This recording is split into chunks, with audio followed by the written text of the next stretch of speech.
Assalamualaikum warahmatullahi wabarakatuh. Halo guys, teman-teman semua pastinya sering menjumpai perusahaan-perusahaan yang ada di Surabaya. Perusahaan-perusahaan tersebut tentunya memiliki karyawan yang mempunyai keterampilan dan kemampuan yang baik.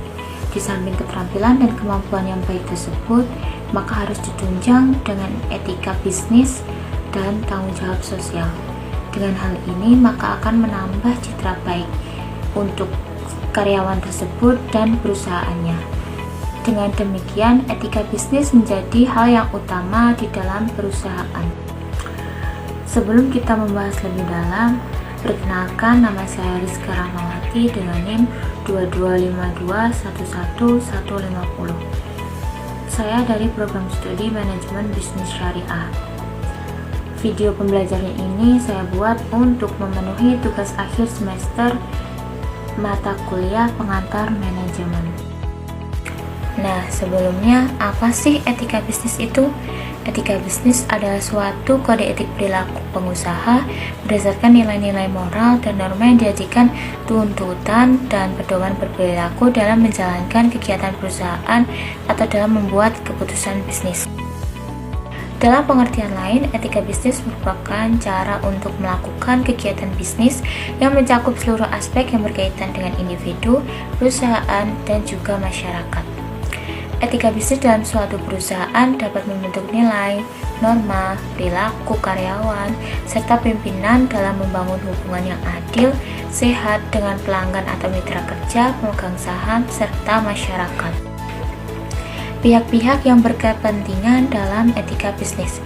Yang pertama ada konsumen, yang kedua karyawan, yang ketiga investor penanam modal, yang keempat pemilik dan manajer, yang kelima pemasok bahan-bahan, yang keenam organisasi pekerja, yang ketujuh pemerintah, kedelapan bank penyandang dana atau kreditur, kesembilan masyarakat, dan yang terakhir kelompok khusus atau mitra kerja. Selanjutnya ada jangkauan etika bisnis. Yang pertama, sebagai etika profesi yang membahas prinsip, kondisi, dan masalah praktek etis. Dan yang kedua, berfungsi menggugah kesadaran moral pelaku bisnis agar berbisnis secara baik dan etis. Dan yang ketiga, sebagai acuan bagi pebisnis agar berbisnis tidak merugikan konsumen, tenaga kerja, serta masyarakat luas. Kemudian materi yang kedua ada tanggung jawab sosial. Apa sih tanggung jawab sosial itu?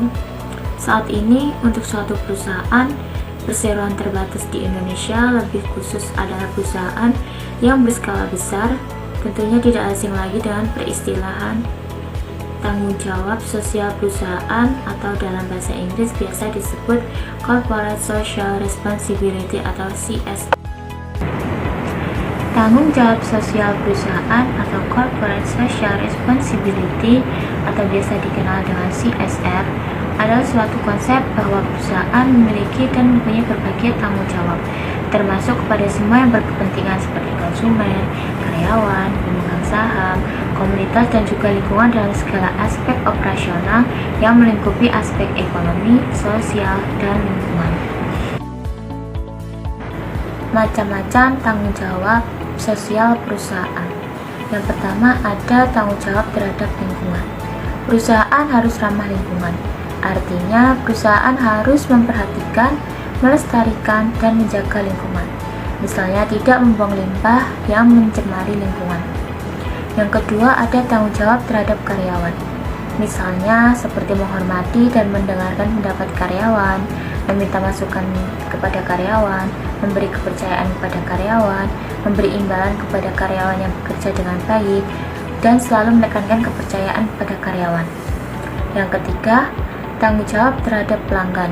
Misalnya seperti menyediakan barang dan jasa yang berkualitas, serta memberikan harga barang dan jasa yang adil dan wajar.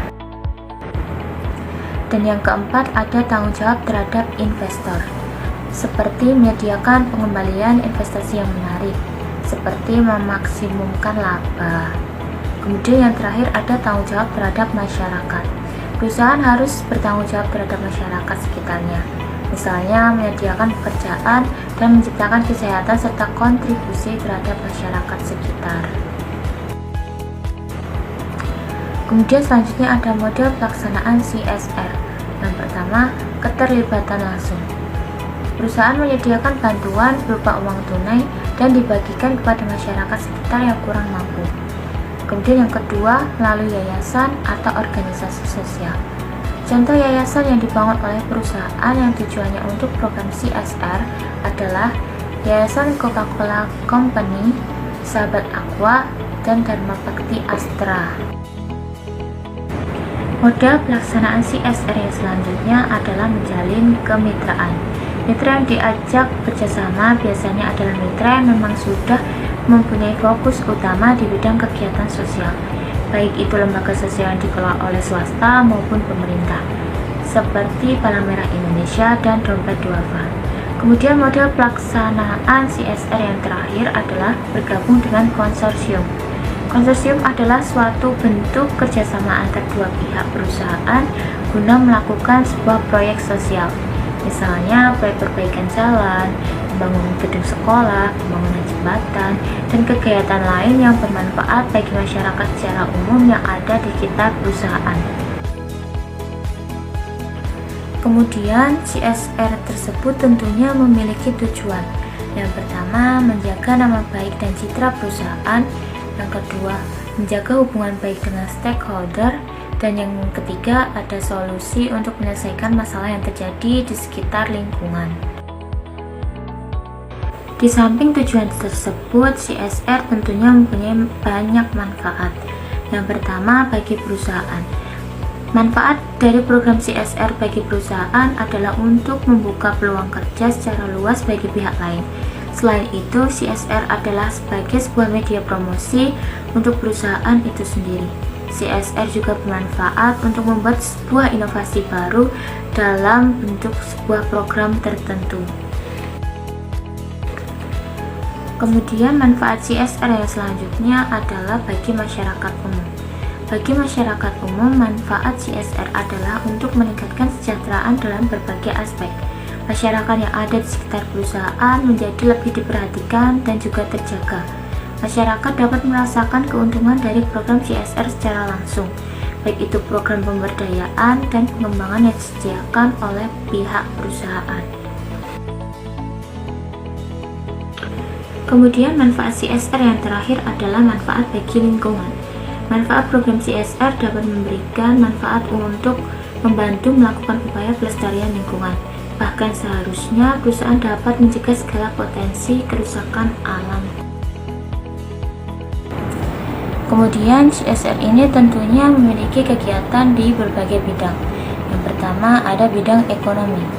Misalnya membentuk program koperasi simpan pinjam dan usaha untuk masyarakat dan juga karyawan, mengembangkan UMKM yang ada di sekitar wilayah perusahaan dan memberikan beberapa dana modal untuk usaha masyarakat sekitar. Kemudian yang kedua ada bidang kesehatan, seperti menyediakan acara donor-darah yang bisa diikuti oleh masyarakat umum dan juga pegawai, program vaksinasi gratis untuk umum, dan memberikan pengobatan gratis.